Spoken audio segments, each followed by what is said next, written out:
Yung ibang may anak. Pupunta sa airport. Walang pangagin.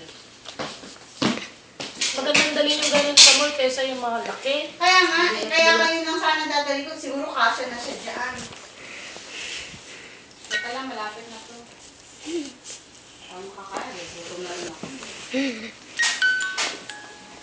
Pag papunta ko sa bahay, bibigyan ng bagong isla. Oh, you're so cute, are you, huh? Kumain ko bang bagong isla? You're so Magamit ka ba? cute. Konti lang.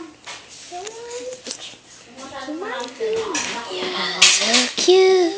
Ito nga, buti natuto na ito. Dati nagluluto ito sa kaldero eh. Buta, hindi ko maubos-ubos eh. Kahit nga kuya mo, kasi minsan pag nagluto ako, hindi ako mapagluto ng maliit, konti. Ako sinanay ko yung sarili ko. Ngayon. Konti. Ngayon ako nanluluto dahil dadating kayo, pero yung pagka may konti na lang niluluto ko. Ate, dami ito Kasi niluluto. minsan nasasayang, ang dami ko pa sa harap. Kasi, kaya ang ano sa akin, ang problema, minsan daw ako makain na, hindi ko na makain. Huwag kayo dyan, Melanie. Hello. Melanie, tutulog dyan, papahinga mo na. Your turn, Kai. Pumapasok na ba sa eskwela? Dito. Dito kayo. Hindi pa? Bye-bye. Si Baba.